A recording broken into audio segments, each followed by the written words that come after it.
Hello and welcome to another episode of the Buckle Bomb Show. I'm your host, Bobby. I'm so happy to be here to talk professional wrestling with you. I am here, as always, with my broadcast partner, Anthony Roan. Tony, how you doing, buddy?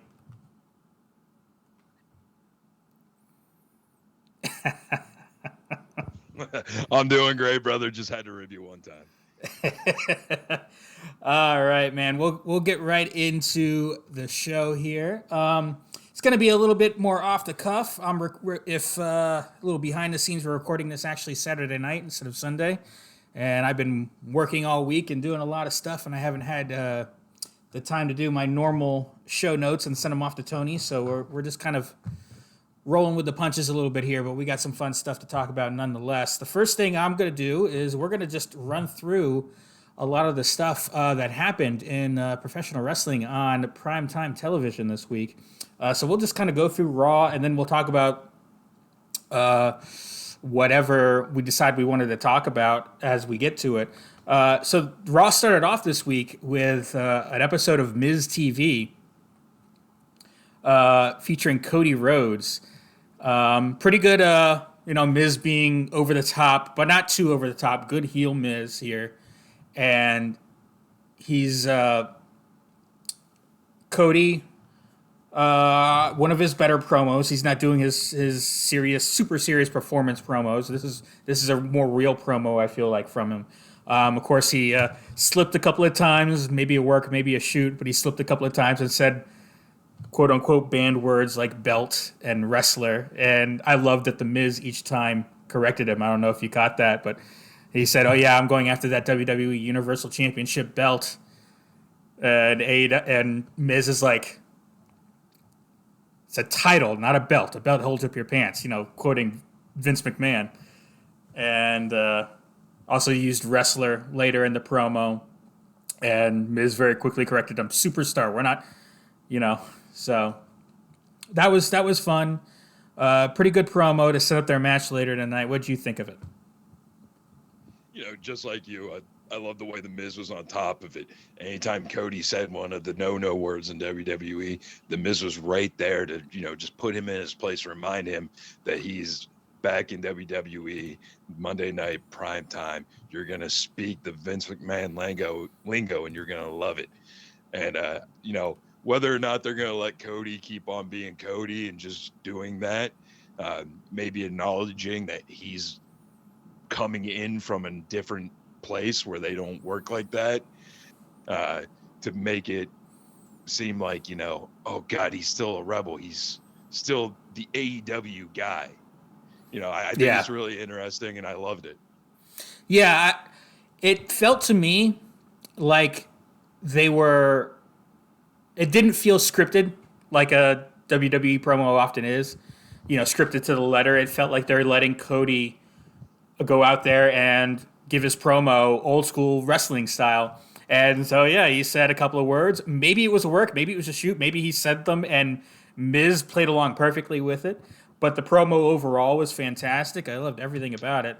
That led into Veer Mahan coming back out here. Veer Mahan to wrestle Dominic after his beatdown of the Mysterios last week. Dominic was by himself this week. Got beat down pretty good by Veer. Anything you want to add to this? They're making Veer look like an absolute monster. I don't remember what it was off the top of my head, but Nia Jax posted something on Twitter about the amount of stamina that man has after retweeting an article about Veer McMahon coming and beating down Dominic and going after Rey Mysterio. It was like a sexual innuendo tweet. Yeah, I saw that tweet. But yeah, man, they're just making this guy look unstoppable, and I love it. The guy's got a great body. He's got a look. He's a Vince McMahon guy for sure. For sure. The look. It's a little cliche, the foreigner heel, but hopefully they make it work with him. Cliche is not always a bad thing, especially in the wrestling business. Things have always worked a certain way with how stories are being told, and some of those cliches can work. I think the foreigner heel is a little played out, but we'll see what happens. I don't know that they're necessarily going that hard with that angle, but or that version We'll see of what that angle. happens, because you also have to take in consideration the day and age we live in. Right. So, but I like where they're going with it. Keep it up. WWE is not disappointing right now. For sure.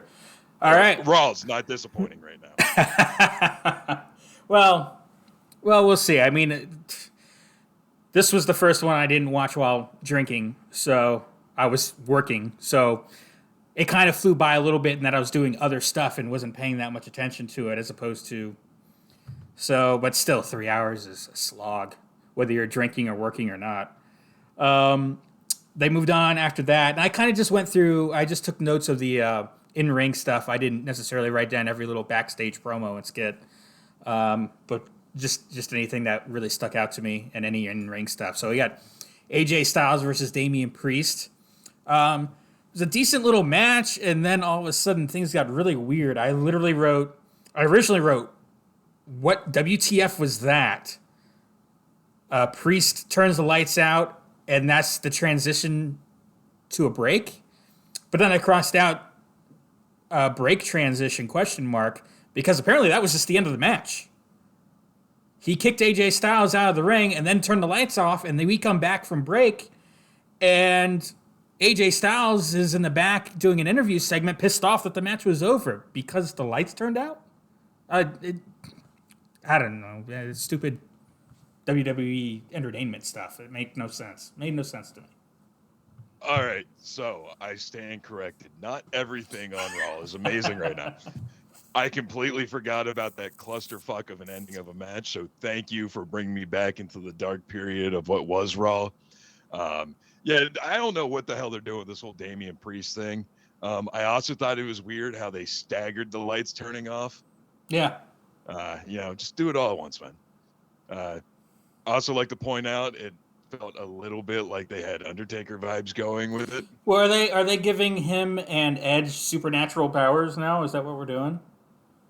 Well, I mean, supernatural powers have always existed in professional wrestling, whether it be The Fiend, The Undertaker, to comical extent, Danhausen. So, unless you're going to give a backstory to how Edge and Damian Priest now all of a sudden randomly have supernatural powers, I personally like the idea. They sold their soul to the devil, but I'm not a writer for WWE. Might be too dark for them. But especially after the apparent religious fiasco on AEW Rampage last night, which we'll get there and we'll talk about that. I loved it because I'm an atheist. Make fun of religion all you want, but we'll move on from that. We had to close out. I believe it was the first hour. No, excuse me. I believe it closed out the second hour. We had Miz and Cody Rhodes. It was a good little TV match. Cody Rhodes went over pretty handedly, though. And then, of course, after the match, Seth comes out and we set up a rematch for WrestleMania Backlash. Seth Rollins versus Cody Rhodes. Anything to add here? Are you looking forward to the match at WrestleMania Backlash? I'm looking forward to the match at Backlash. I'm excited to see where this program is actually going and what's next for not only Cody, because Cody is making it very evident and very clear that he is here for the WWE Universal Championship, and I think he's going to be an awesome contender to go against Roman Reigns eventually. What I'm more curious to see is where is Seth's character going with this. I think in the show we're split. I'm really enjoying this Joaquin Phoenix Joker gimmick that they've given Seth. But it does appear, though, as they're shaping up to give Cody the number one contender spot.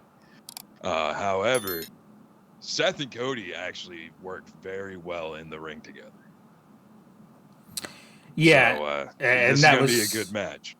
And that was proven at WrestleMania. They certainly do work very well in the ring together. I'm looking forward to that. After that, we had Queen Zelina versus Bianca Belair.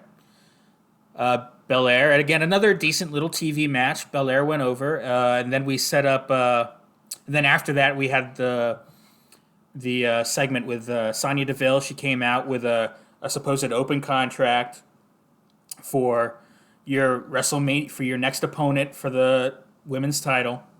And here she is coming out right now. And then Bianca looks at the stage. All right, who's coming? And Sonya Deville cracks her from behind.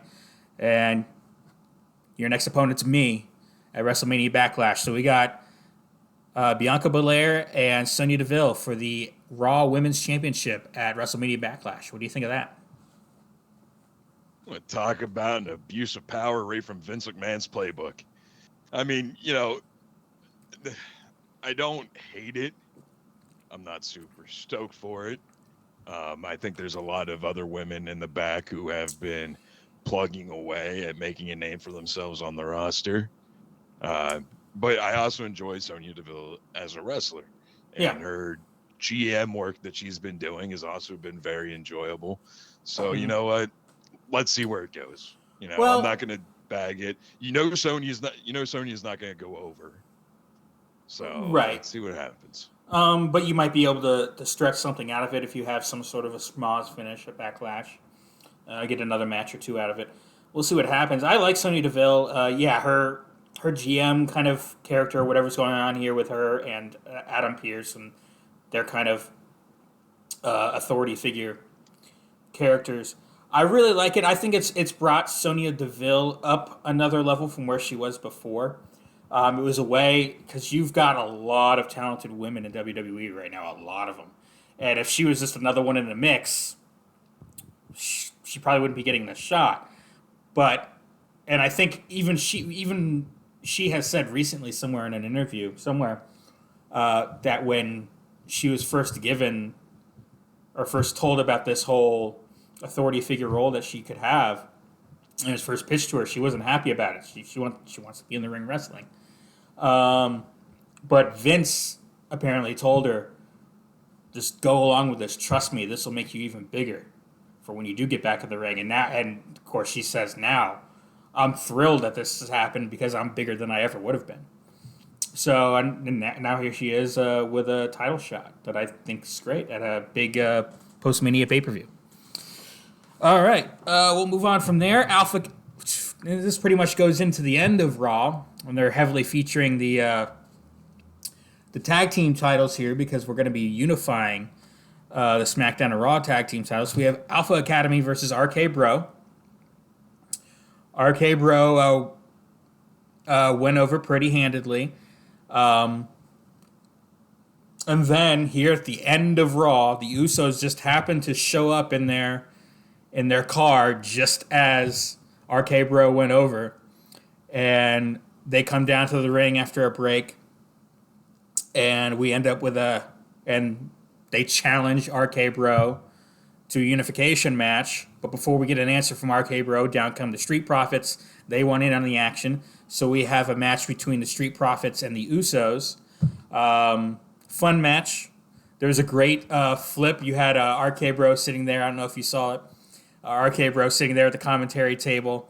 And they were John with the Usos, and they turn around, and one of the kids from Street Profit, I don't know their individual names, forgive me, did a big flip over right on top of him that was absolutely fantastic, and then he did a jig right in front of Randy Orton and Riddle.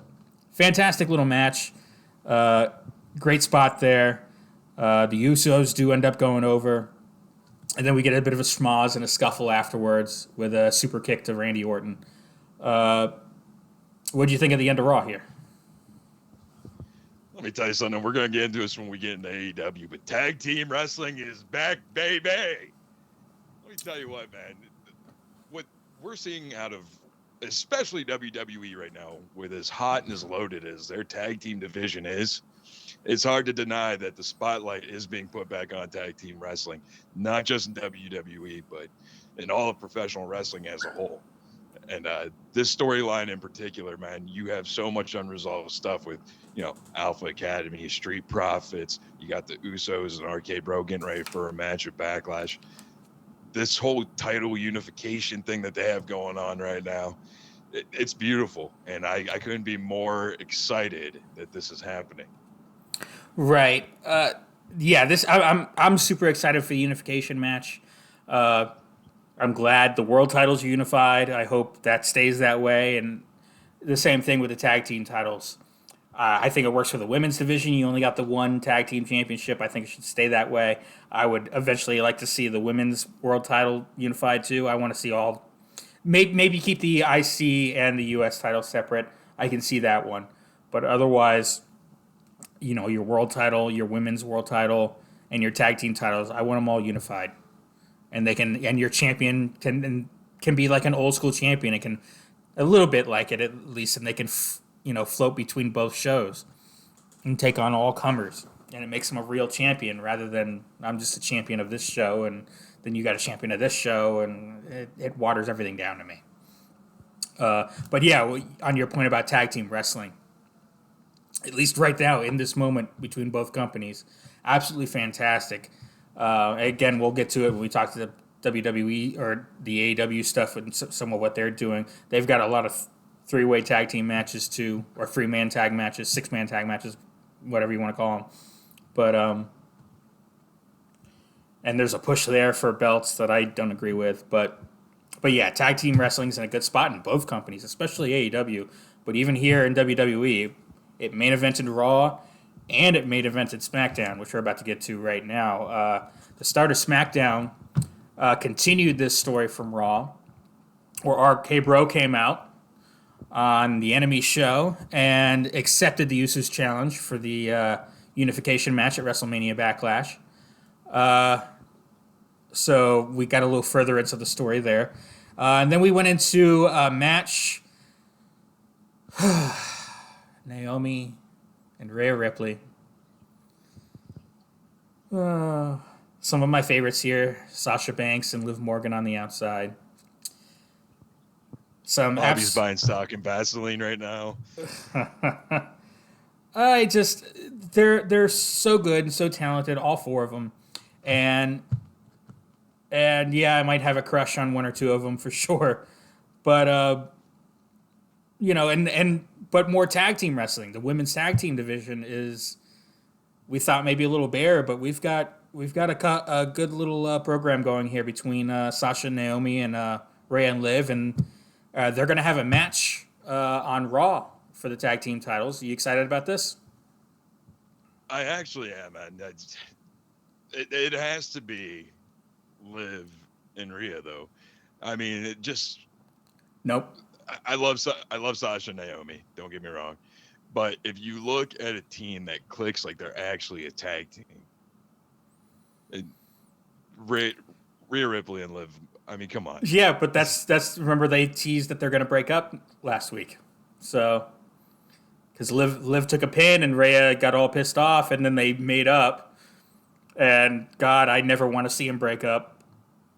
All I'm saying is when Liv was outside the ring wearing Rhea Ripley's jacket, looking at her in the ring, that's the kind of look that I want in my love life, okay? At the same time, I really want to see Rhea Ripley up at that Bianca Belair, Charlotte level, because I think she deserves to have that. But, I mean, this women's tag team division certainly needs some star power too, and she is a huge star. After that, we get a match between Madcap Moss, who recently just turned babyface on Happy Corbin, against Humberto of the Los Lotharios, right? That's the name of Humberto's tag team. Yeah.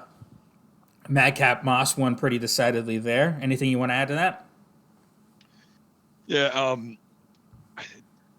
I just, for whatever reason, and this isn't knocking his in-ring ability one bit, I don't understand Madcap Moss. I don't get his gimmick.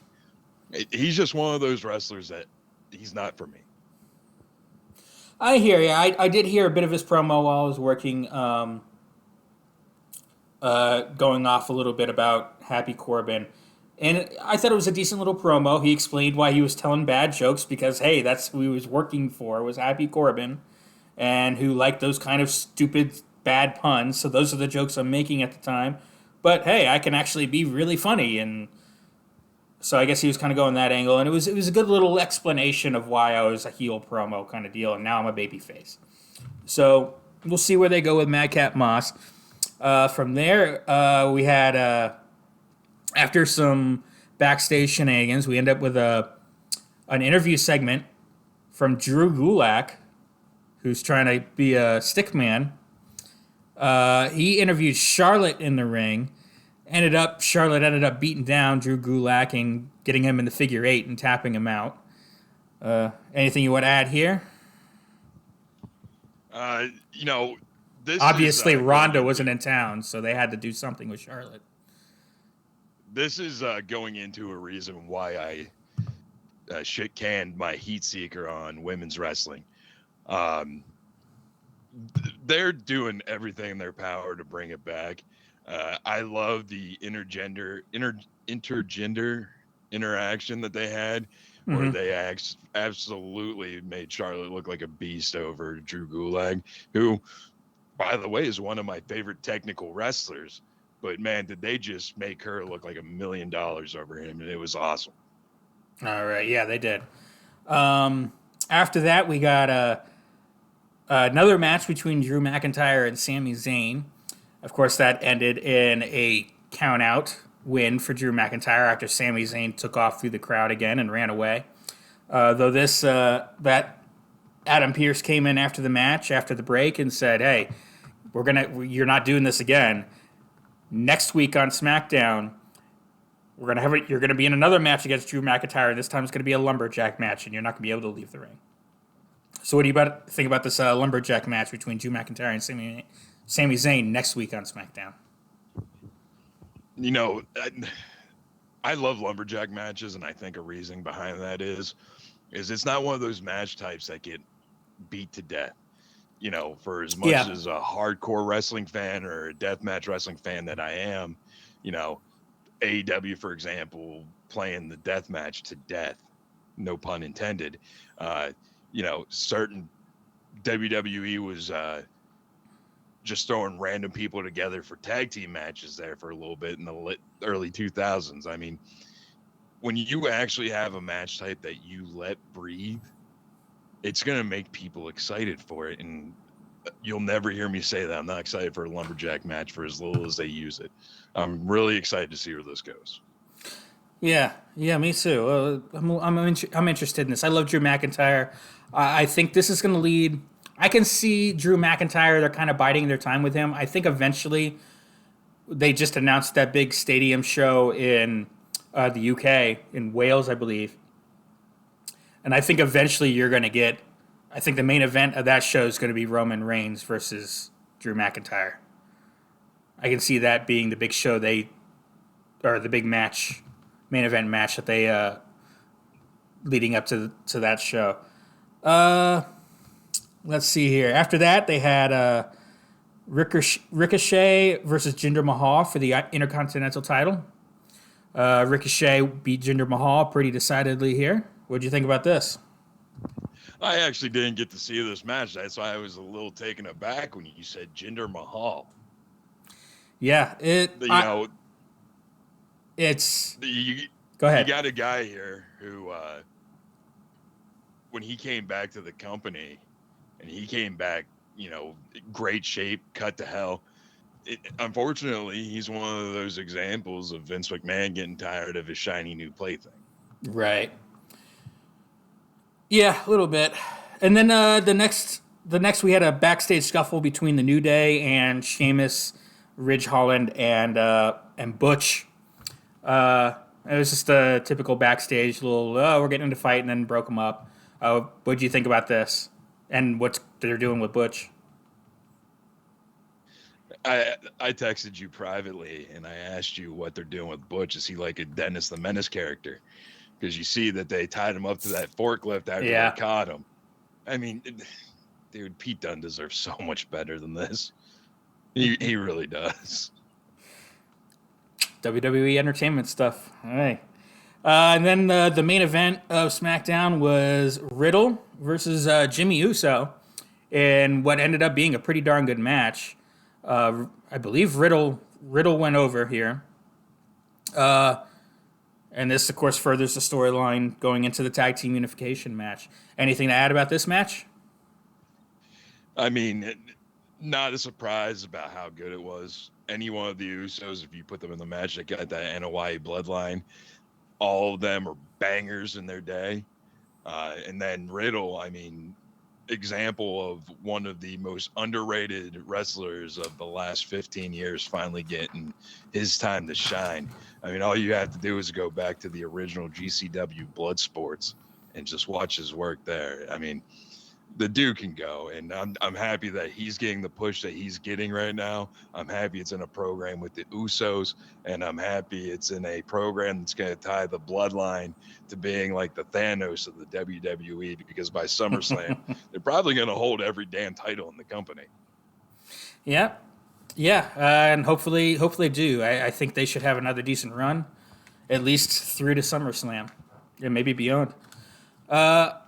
All right, that'll do it for SmackDown. We'll move on to Dynamite and get on the AEW side of things. Wednesday night, Dynamite started, as it often does, with CM Punk going into a big match with Penta to move on up the card or move up in the rankings. Excuse me, to get to the AEW championship. What do you think about this match with Penta? I'll tell you what, man, that was a high octane, high fueled match. And I honestly, for a minute, I thought Penta was going to go over on CM Punk. Yeah, they did a good job there. I didn't get, again, I love Punk, and I watched a little more of the match than I was for most of the other stuff because I'm just such a huge Punk mark. But, I got calls coming in and stuff for my day job. I missed a lot of it, but they did do a good job of almost making you think Penta might just go over there. Yeah, it was a pretty solid match. Most of the rest of Dynamite I didn't get to really watch too much of, so I'm gonna be relying on you a little bit here. But we had the Jurassic Express versus Red Dragon for the tag team titles. The Jurassic Express kept their titles in that match. Any thoughts with them? This is a really interesting storyline because, I mean, in terms of Hangman versus Adam Cole, at this point, I'm over it. But Red Dragon and Jurassic Express is actually turning out to be two teams that are working really well with each other. And I would also like to see Red Dragon take those titles off of Jurassic Express sooner rather than later, because they are currently experiencing, in my opinion, what is the Kenny Omega problem. Go away for a little bit. Come back when we miss you. Okay. Yeah. Yeah, I hear you there. Of course, after this match, I do believe, if I'm not mistaken, FTR came out, with all of their belts. So obviously they're going to make a push for the AEW Tag Team Championships here. And I know, aren't they about to be moving into a little bit of a program with Red Dragon? Jeez, off the top of my head, I couldn't tell you. I'm not sure. Well, it seems like it's going to go that way, though. Either way, some interesting stuff happening in the AEW Tag Team division. From there, we'll move on to MJF versus Sean Dean. From what I understand, the way this match ended, Sean Dean got yet another victory over MJF. Fluke victory in was it a count out? Yeah, but you call it a fluke. I call it. Well, that was the way it was. But yeah. Wrestlers. No, it's fantastic. I think what they're doing there, and building Wardlow up as this monster over MJF. MJF is so scared of him. It's some fun stuff here. I'm really enjoying that, and I need to go back and actually watch that segment.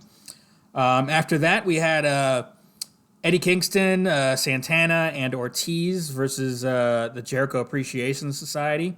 I have not seen any actually really all that much of the Jericho Appreciation Society. It hasn't caught my interest at all. I know they're doing the whole sports entertainment, not wrestling thing, but what do you think of this? It's actually, originally I hated it. And we've talked in the past about how one of my biggest pet peeves in professional wrestling is how anything Chris Jericho says gets printed on a t-shirt. It is what it is, but this storyline in particular, It's very intriguing. You have all these guys who, in one way or another, were affiliated with WWE at one point. Why they're all grateful for Chris Jericho.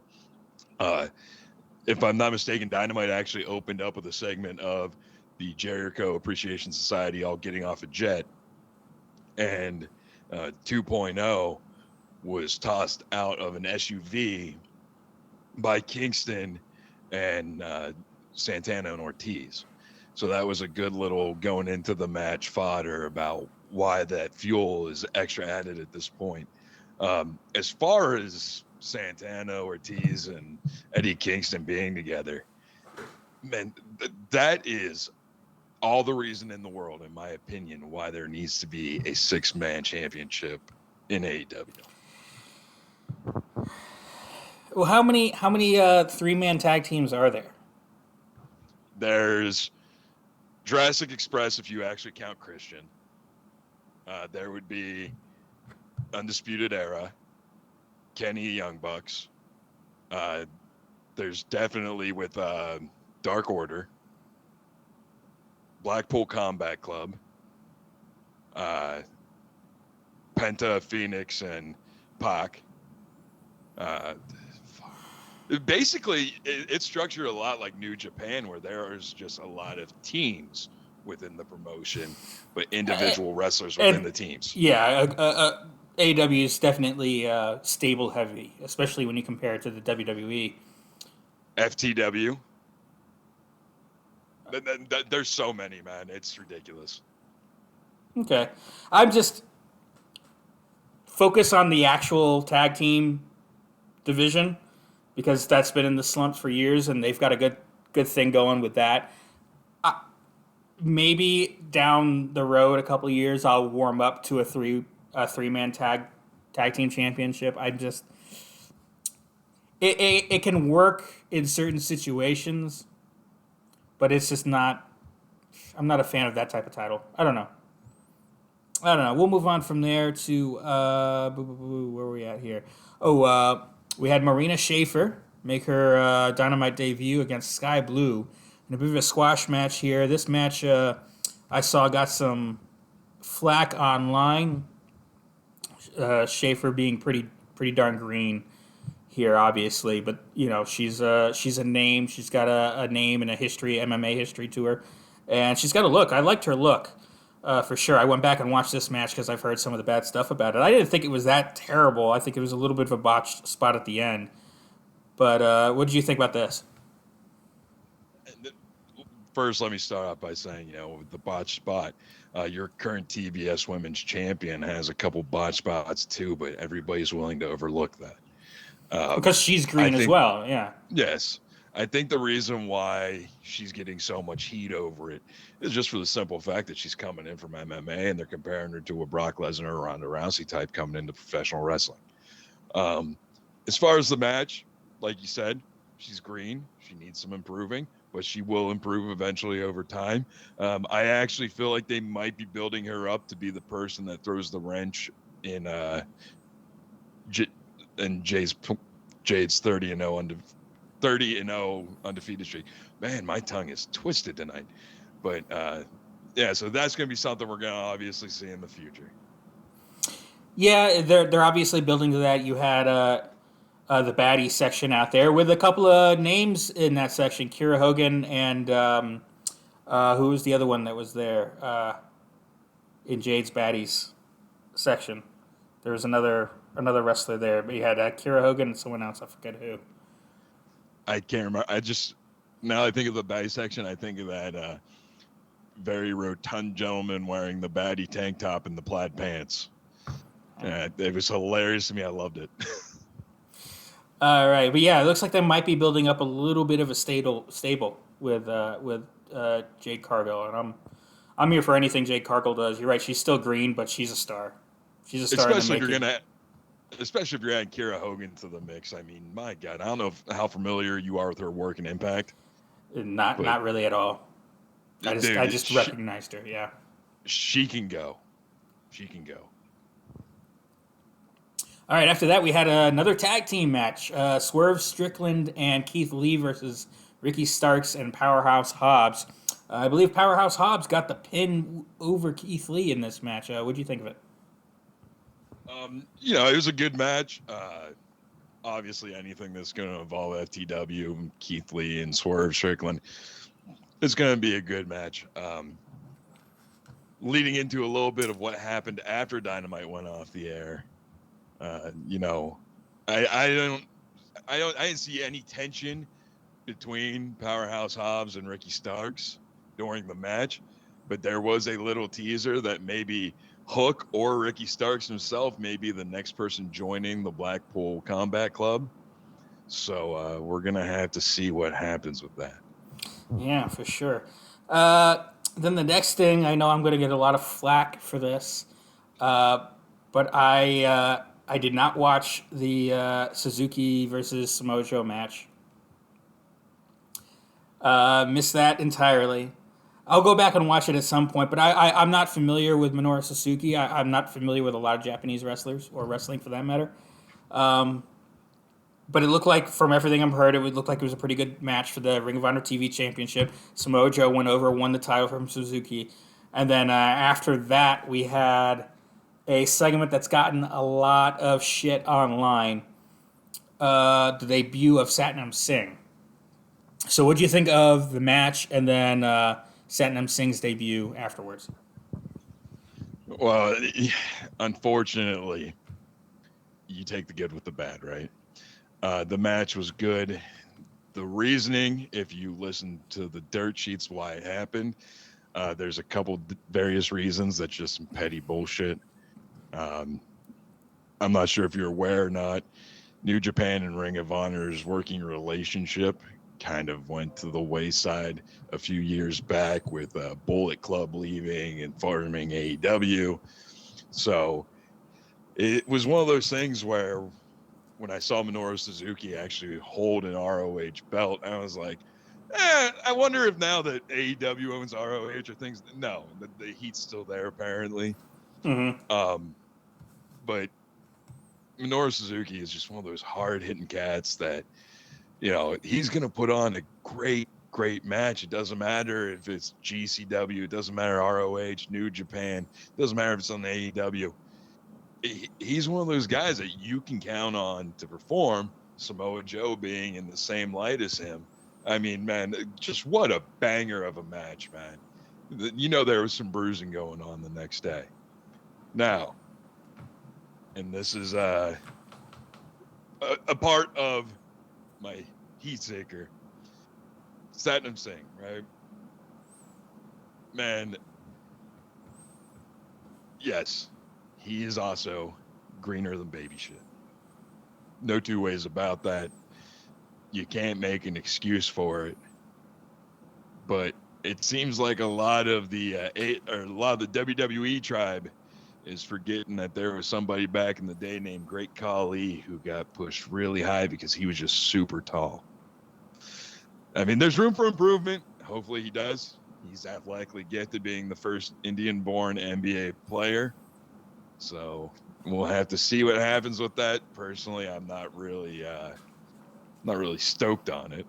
Well, it looks like AEW, and you can't fault them for this. This is a very good business move. They want to get into India, and so they need an Indian superstar. And this is a guy who's going to sell tickets over there and get eyes on their product over there and give them some inroads into India. So regardless of how green he is or how terrible he might look sometimes, it's a shrewd business move, and that's really what it is primarily, I think, here. And they give him a good deal. A lot of people talked about how he was debuted with the lights going dark once again and coming up, and there's a lot of talk online about that this week, including from Tony Khan himself. Would you have debuted him differently, or do you think the big lights out and lights back up debut was fine? Quit doing that. All right, this is just me being brokenhearted time after time when AEW does that. But do not turn off the lights and bring him back up unless it is goddamn Wyndham Rotunda standing in that ring. All right. For the love of God, please stop. All right, that'll do it for Dynamite. We'll move on to Rampage. Again, I didn't watch Rampage at all. So this is all just me writing stuff down that I do not know what I was talking about. I don't even know who actually won some of these matches. So we'll start off. We had the Guns versus the Blackpool Combat Club. I know Wheeler Yuta pinned Billy Gunn to win this match, if I'm not mistaken. All right. Anything to say about that? I know you're a big Blackpool Combat Club fan. My God, man. Wheeler Yuta, I cannot say this enough, is the future of professional wrestling.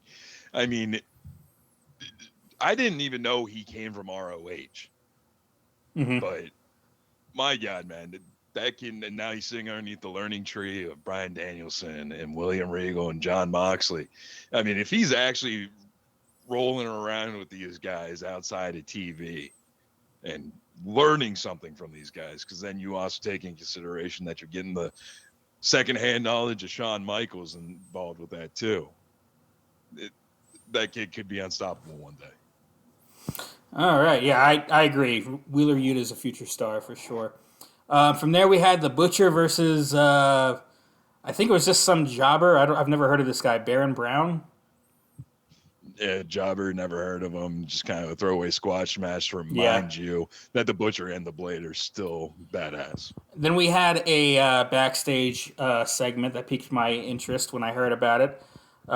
Dustin Rhodes, in a little promo, said he's got a dream match that he wants, and that I think everyone would be excited about. Dustin Rhodes versus CM Punk. And it will be happening on Dynamite this week. You know, I don't know what was going on at WWE with Dustin Rhodes back when he was Gold Dust, but ever since he's come to AEW, this is a different Dustin Rhodes. This is a hungry Dustin Rhodes. This is a Dustin Rhodes that wants to prove that he's not ready to put his shoes in the middle of the mat just yet.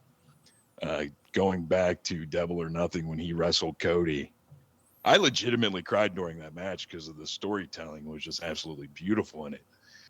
Now you have him pleading to have a match with CM Punk on Dynamite. I'll tell you what, man, sign me up for it. I'm in. Absolutely. I mean, for these two, I'd like to see a little more of a build up to it because they're two fantastic wrestlers. Obviously, Dustin's getting up there in age a little bit. And it is, and they've crossed paths before at WWE, with, obviously through Gold Dust and some of that stuff. But, as a pure match, it's got my attention. I love CM Punk. I'll say it again. I'm a big Punk mark. So I'll be there for the match no matter what. I'll be watching that one. Well, I'm going to disagree with you a little bit here. Dustin is at the point in his career right now where he doesn't need a program. He doesn't need to build up a match. I think right now he's in the point in time in his career where he's just doing his dream match run of who he's actually wrestling. Because I personally think he's got about another year before he's producing backstage. Yeah, but you always every match, no matter how long you've been around, every match can be made bigger with the proper story behind it. I'm just saying, I'm gonna love watching the match and the story they tell within the match, no matter what, because I love both of these wrestlers. But when we're talking about a larger scale beyond the hardcore fan, what reason do they have to really be interested in this match other than just because they like and know both of these guys? They're superstars. Okay, cool. But, and I think you and I are going to have this, a little bit of this casual fan debate going forward. Go ahead. I see with that, though, this might be something that pulls people back into wrestling. You have guys from the Attitude Era who were fans back then. They're flipping through the channels. That's CM Punk. Why is he wrestling blue variant Gold Dust? Holy shit, that is actually Gold Dust. Let me check this out. Oh, wow, who are these guys? It could be something like that. Sure, but you could, if you build up to a match, and it's AEW, but they have their special. They only have the 4 pay-per-views a year, but they have their special dynamics and stuff like that. This is a match you could build up to. Now, obviously, it's not in the cards, and they want to build up their Dynamite TV show as well. TNT wants, they want good shows on for sure. But to your point, these are two names. People know who they are. If you start building a buzz behind the story or with the story to a match further down the line, to just on Friday night Rampage to go, yeah, we're having this match in 5 days on Wednesday, you're not going to get as many of those casuals hearing about it that are going to go, oh, I want to see that. So we'll move on from there. Yeah, definitely very excited about that. We'll move on from there to Ruby Soho versus Robin Renegade. I believe Ruby went over. What do you think about this? Anything of note here happen? Yeah, they pulled the Bella Twin magic because apparently there's another renegade girl who was hiding underneath the ring. I hate to say it, man. I'm checking out on Ruby Soho right now. She's just not interesting to me at this point. I love her work. Yeah, but like we get it though. You left WWE. Good for you. You're the runaway. Ooh, like just do something interesting, please. I hate being so pessimistic about it, but when your entire gimmick is based off the fact that you no longer work for New York and you're the plucky upstart who's punk rock, so you went to a smaller promotion, and it gets old. All right. And then we went into the main event of Rampage, a big match for Rampage, but it's a live Rampage. So I like to make those big. We had Hangman Page versus Adam Cole for the AEW World Title in a Texas Death Match. A somewhat controversial finish, at least for Easter weekend. I didn't read it as them even necessarily doing it as like a crown of thorns. I just, oh, there's barbed wire in his head. And then he took the thing. And then the move through the table with the barbed wire in his head. And maybe because I'm an atheist, I just didn't see the religious connection. So I don't know if that was even necessarily a connection that was done on purpose or not. I don't know. I don't know if it was mentioned on commentary or something. But go ahead. Let me know what you thought about this. I don't even think it was mentioned on commentary either because I didn't even realize it had happened until I saw Eric Bischoff and Sean Rossap from Fightful Sports going back and forth. That's when I first heard about it, yep. Of course, when you see something like that, I'm going to sit back at the popcorn and scroll through the comments. And this was actually one of the first times in a very long time you had a certain sect of the internet wrestling community interacting in a major way with wrestlers who are actually going out their way to comment on why they're wrong. It was very bizarre. With that said, I'm a fan of comedy. I believe that either everything's funny or nothing's funny. Nothing should really be off limits when it comes to performance. So even if it was, Crown of Thorns on Good Friday, good on them. Get your fucking wedgie out of your ass. Like, agreed. What are we doing here? Agreed. Full disclosure, I'm an atheist. Let's make fun of religion as much as possible. Excuse me, I just had some soda go down the wrong pipe. But yeah, I make fun of wrestling. Don't make fun of wrestling. Make fun of religion as much as possible. No, because I think religion is terrible. But at the same time, we do know for whatever reason, wrestling's always been held to this weird higher standard. Maybe because it gets presented or people think it's presented as real.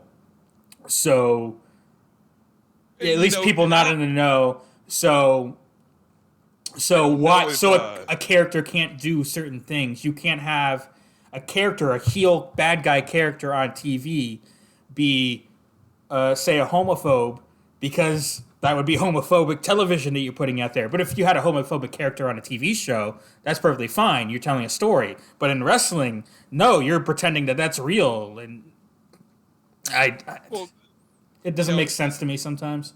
But this goes back to Raven crucifying Sandman in ECW and then coming out and apologizing afterwards. And then you find out breaking kayfabe. Wait, Raven's fucking religious? What? And I don't know if this wasn't such a big deal back then or not because social media wasn't as prevalent, but are we forgetting that Vince McMahon legitimately had a 6-week-long storyline fucking feud with God? It's ridiculous, man. Yeah, everything built up around it's kind of ridiculous. Oh, all right. So we'll move on from that. That was the end of Rampage. We can talk about real quick, even though we're recording this technically as the show is airing. It was recorded the night before, right after Rampage, the Battle of the Belts 2.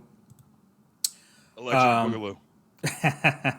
So we've got 3 matches on a 1-hour card that's going on right now, or actually it has ended. Oh no, it's going on because it was at Central Time, 8 o'clock. So yeah, 9 o'clock. But I already have the results here as it was taped last night. We have Scorpio Sky with Ethan Page and Dan Lambert versus Sammy Guevara and Tay Conte for the TNT Championship. Sammy Guevara won this match. TNT title has changed hands.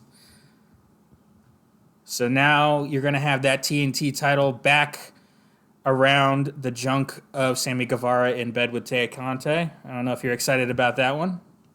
Oh, absolutely. Now, all right, I'm not gonna lie, I'm conflicted. You're not doing anything for the prestige of the title by not allowing anybody to hold on to it. And in my opinion, it's always going to be Brody Lee's championship. Just Right. leave it at that. But currently, if somebody needs the TNT championship to get over, yeah, it could have been Scorpio Sky. Hell, it could have been Ethan Page. But if you really want to push Sammy Guevara to that next level, like it seems like they're trying to do, let him hold it for a year. Let him drop it. Let him go away. Let him come back. Maybe he puts on 10, 15 pounds of muscle while he's gone. Put him in the world title picture.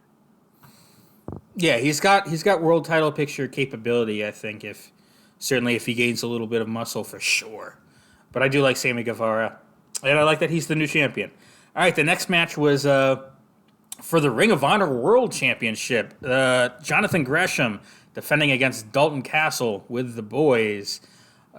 Jonathan Gresham would go on to retain. Happy about that? Yes and no. I love Dalton Castle. I'm a big Dalton Castle mark. I'm happy to see him back with Ring of Honor. I hope Tony Khan does the right thing and, presses down a contract for Dalton Castle. And obviously the boys, even though there was that weird thing where the boys and Dalton Castle broke up before Ring of Honor disbanded. So, what the hell's canon anymore, right? But yeah, Jonathan Gresham, great champion, but Dalton Castle, in my opinion, has a little bit more of the namesake and recognizability when it comes to Ring of Honor. So it would have been a smart move, in my opinion, but Jonathan Gresham is a good champion, and during the hiatus of Ring of Honor, he defended it all around the world in every promotion that would let him defend it. So let him keep going.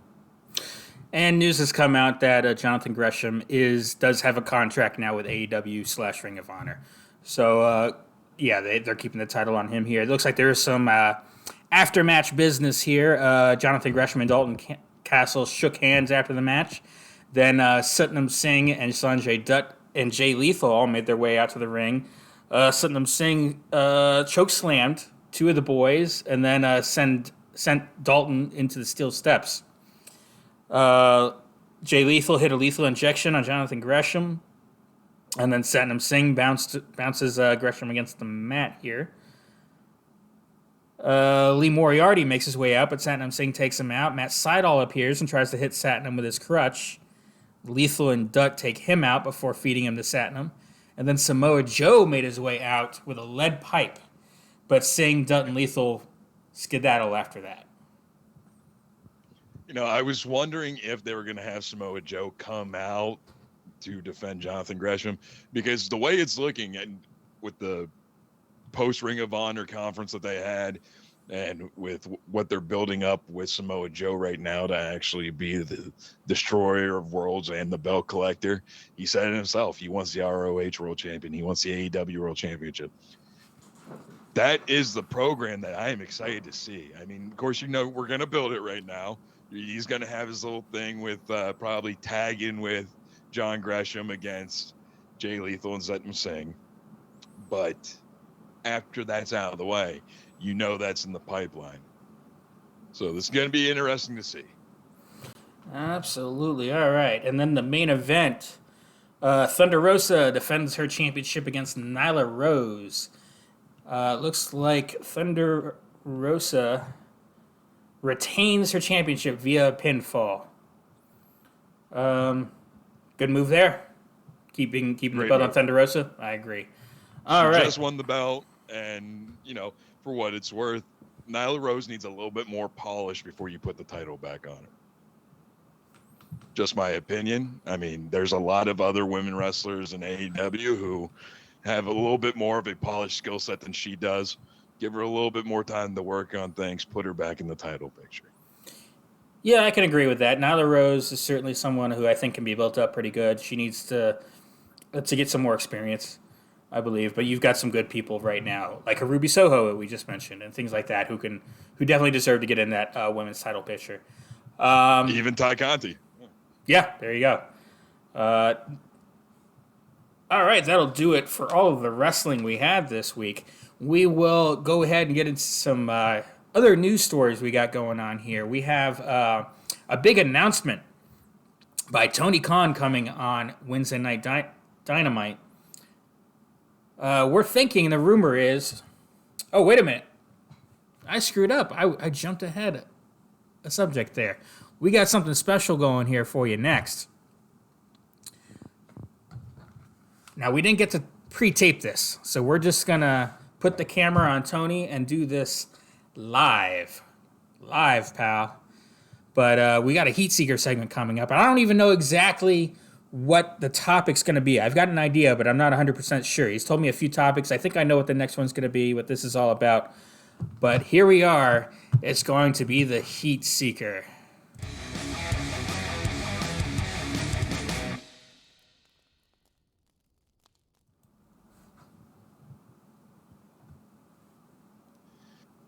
All right. Dallas Cowboys. I hate to say it, Philadelphia Eagles. Star Wars fans. Lord of the Rings fans. New England Patriots fans and Yankees fans. These are all extremely toxic fan bases. You know what the most toxic fan base in the world is? Professional wrestling. And not even Impact or GCW or New Japan. I'm talking two groups in particular. AEW, WWE. Matt Jackson himself, in an interview not too long ago, brought up the fact that, in his opinion, wrestling has the most toxic fan base in the entire world. And he's not wrong about that. We saw with the debut of Satnam Singh, WWE tribe forgot all about the great Khali. And then you want to get into, well, the AEW fans just want WWE to have a better product. Well, that was true until Cody went back to WWE. And then you had them setting fires to their American Nightmare cigar collections. Then you get into the WWE side of toxicity, where the second wrestling had its Speak Now or their Me Too movement a few years back, you had WWE running around like they were the almighty.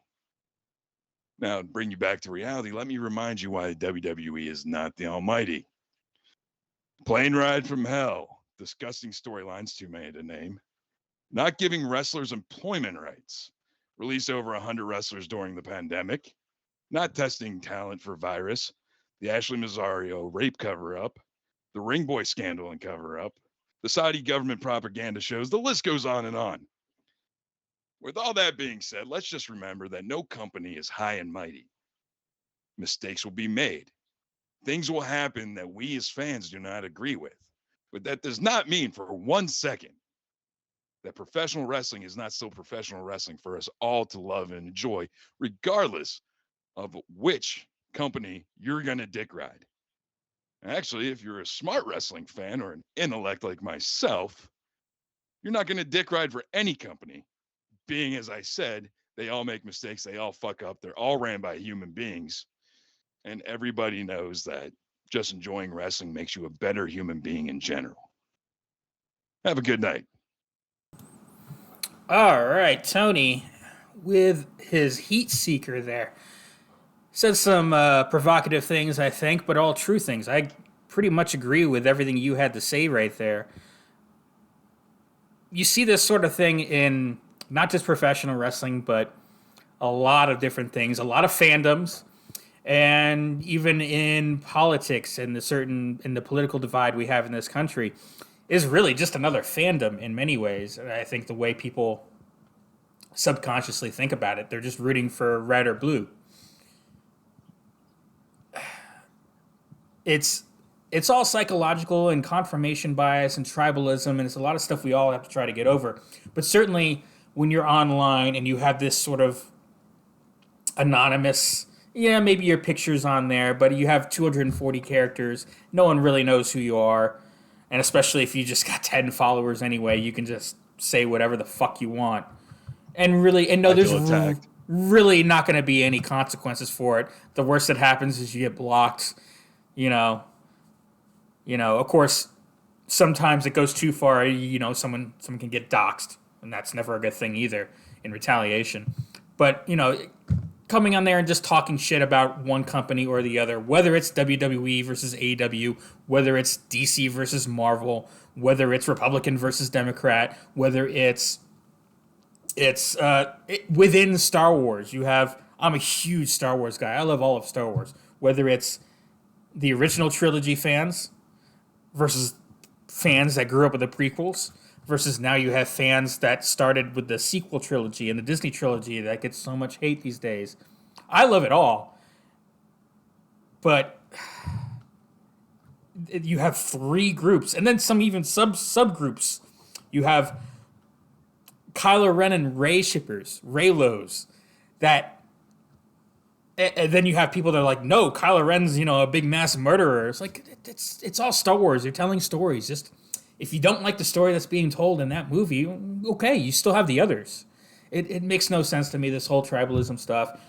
Obviously, I get sucked into it sometimes as well with things I believe. I think I also have a certain, I don't want to say rebel gene, but, Republican, Democrat, I'm a libertarian. Coke, Pepsi, I like RC. So I don't know. There's a part of me that's always been a little bit of an outsider in that respect. But yeah, I agree completely with everything you said about tribalism. It's just stupid. Enjoy what you like. If you don't like it, don't watch it. There's no reason to put down someone else for liking a thing that you don't like. Stupid. All right. We'll move on there to what I was saying before. We've got a big Tony Khan announcement coming up on AEW Dynamite this Wednesday. We're thinking it's probably an announcement regarding a big super card, I believe on June 24th in that range in Chicago, a big super card, cross-promotional with AEW and New Japan Pro Wrestling. What do you think? If this is true, what do you think of this? I mean, remember, it wasn't too long ago that Ring of Honor and New Japan sold out Madison Square Garden for Supercard of Honor during WrestleMania weekend. Hopefully, this is a cross-promoted show because allegedly it's happening at the United Center, the home of the Chicago Bulls. But if this is not the announcement, then I would be happy with it just being the streaming deal got finalized. So we're actually going to have a place to watch Ring of Honor.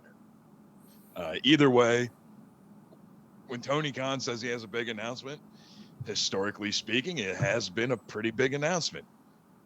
Either that or his dad is just giving him the Jacksonville Jaguars and the wrestling project's going to go to shit because he's going to have to spend every last penny he has trying to literally scoop buckets full of water out of that burning, sinking dumpster fire piece of shit ship of a team. So we'll see what happens. Well, yeah, I think it's pretty much a guarantee at this point that it's this cross-promotional show with New Japan. I'm excited about it because you mentioned Okada, and again, I'm not a big follower of Japanese wrestling and their superstars, but Okada versus Punk or Okada versus Bryan Danielson, I would be very excited to see that just because I know how excited everyone else is. And when I brought this up to you in text message before, that's the first thing you said was Okada Punk. So I'm sure you would be excited for that, I would imagine. But yeah, exciting news if true to get a nice cross promotional event like that. The only other thing we have to talk about today, no quick jab segment, so this is kind of a quick jab item here. GCW owner Brett Lauderdale came out earlier this. Let me move over here. Came out. Oh nope. Where am I at here? I guess I didn't bring it up. Oh wait, here it is.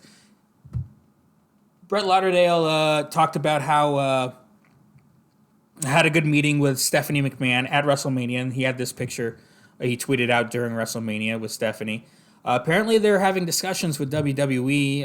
WWE is interested in having some sort of working relationship in regards to GCW's Bloodsport brand. What are your thoughts on this?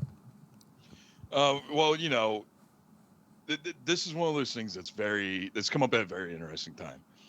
As you know, this week was the anniversary of ECW's Barely Legal 97, their first pay-per-view. Right. Many would say that this paved the road for companies like GCW. But also, let's not forget, back in the 90s when Barely Legal was going on to pay-per-view, WWE was promoting the hell out of that for them because they were using ECW like a kind of talent farm. Now, could you ever see Nick Gage on an episode of Monday Night Raw? Never say never, but I'm going to guess after the Domino's Pizza Cutter incident, probably not. But there are a ton of young and talented and not so scarred up wrestlers on the GCW roster, like a Tony Deppen, like an Iffy, like an Alley Catch, that could potentially one day be on WWE if this cross-promotion thing works for good.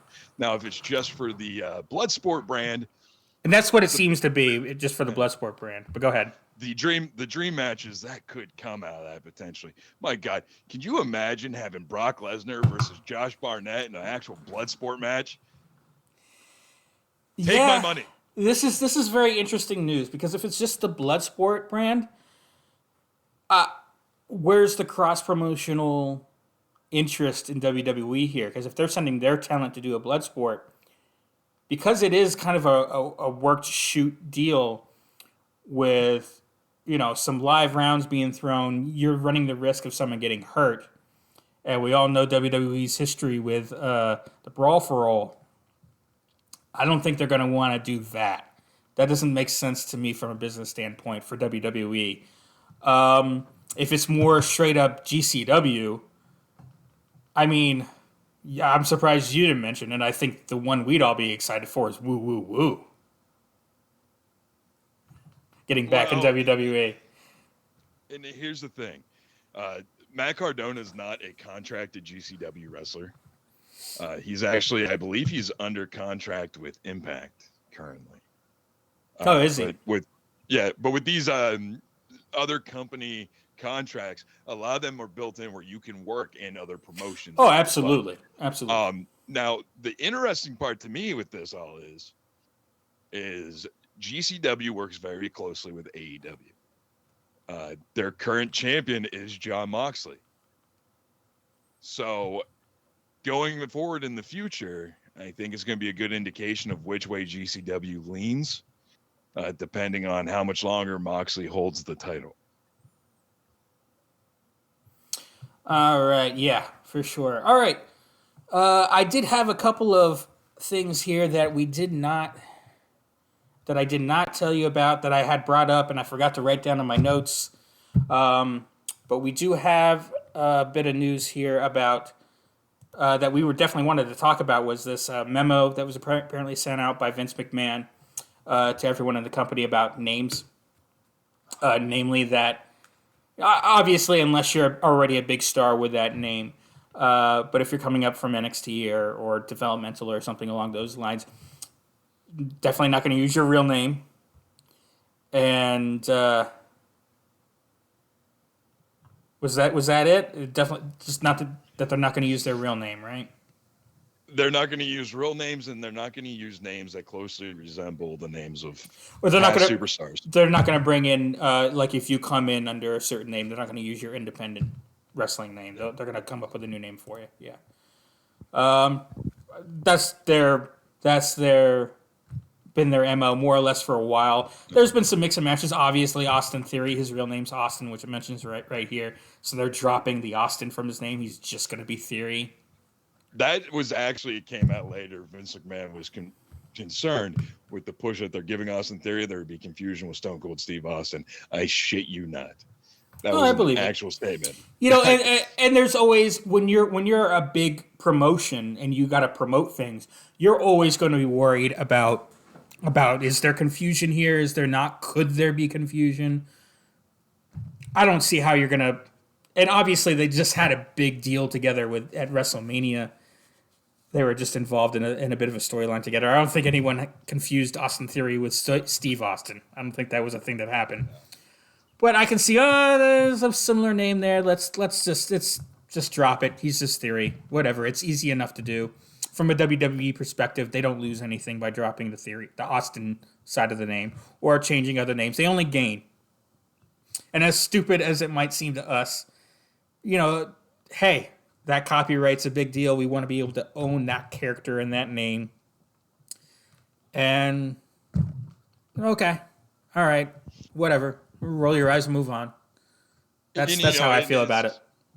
It's the thing of it is, though, is like one thing I will give them credit for is it's not an end all be all definite that we are changing your name the second you get there. Like you have someone coming in like Gable Steveson.